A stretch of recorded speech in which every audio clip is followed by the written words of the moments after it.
talking college sports in the Deep South, where college football is usually somewhere in the conversation. I mean, if you live in the Deep South, especially if you are affiliated with an SEC school of some sort, college football finds its way in your conversation piece, at least at some point of probably every day. And you're probably always Googling your favorite team, trying to figure out what the next move is, who the next recruit is going to be. Especially during spring practice, you want to know what are some of the progressions. Of course, college coaches like to keep those spring practices under the wraps, usually showing somewhat, I would say, insignificant bits and pieces of information just to pique the interest of the spectators and the fan base, and also news media outlets. As we go into spring week 4, the last week of spring football training, remind you, A-Day is this coming weekend. Want to give a shout out to my fearless and true gang. Let's go ahead and get the comment section active. Want to get your opinions on spring football 2019.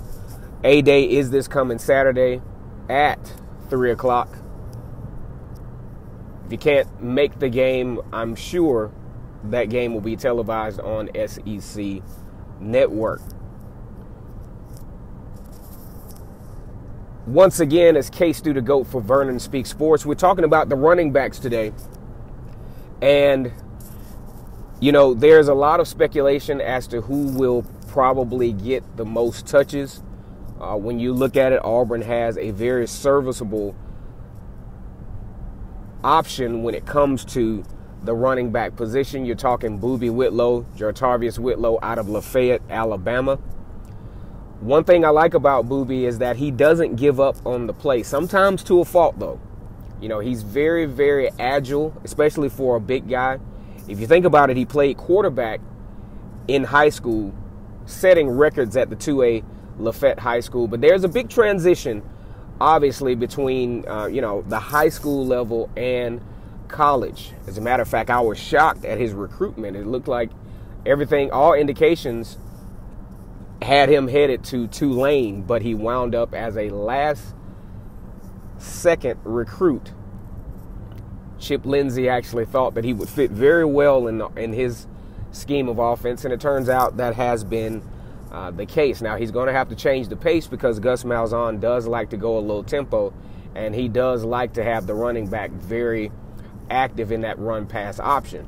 So it's going to be vitally important that Jartavius Whitlow, kind of gets his body ready for the rigors of the SEC, because if he is going to be the featured back, he's going to be asked to do a lot, and he's going to be asked to get a lot of touches. I mean, there have been some games where running backs have had as many as 30 carries in this Gus Malzahn run offense.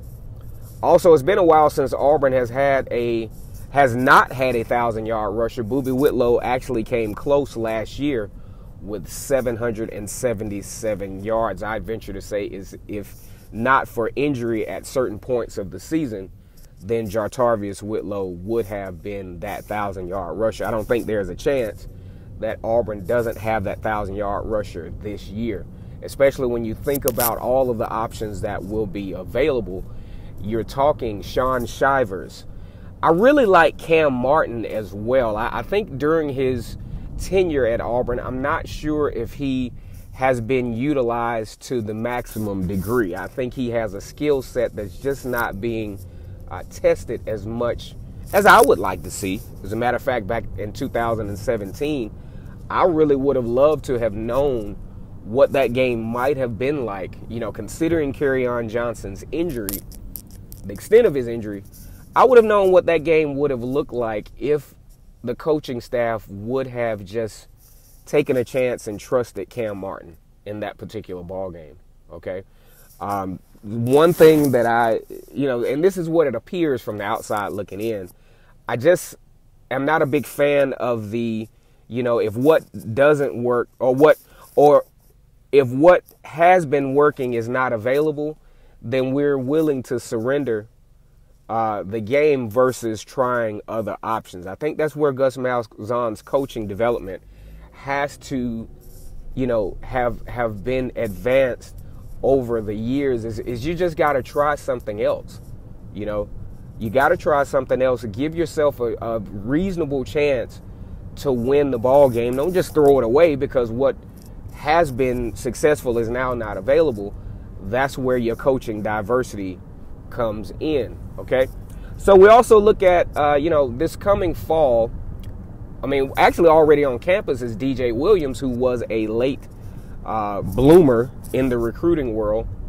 His value went way up late October, early November, to where the offers came piling in for DJ Williams. He committed at first, I think, to Chattanooga because his stock was just so low. He wasn't getting those offers, and he probably figured, hey, I better take this offer because as of now, I mean, there's nothing, no other schools interested. So he could just basically, bit the first bait that came through. But as his stock began to go up, he started to become a lot more valuable in the recruiting market. Several Power 5 schools started to have some interest in DJ Williams. And as it turns out, he is now an Auburn Tiger. Very, very versatile running back. He has a lot of speed, actually. His vision is incredible. And I think long term, he will be a very, very good running back for the Auburn Tigers. Then you think in the fall, you will have Mark Anthony Richards, who was a hot name in the recruiting trail. Gus Malzahn felt like this is a running back that we had to have in this class. And as it turns out, he did sign the letter of intent to attend Auburn. He's a very versatile back as well. He's very fast as well. Has great vision. All of those things that you need in a good running back. Conditioning will determine his durability.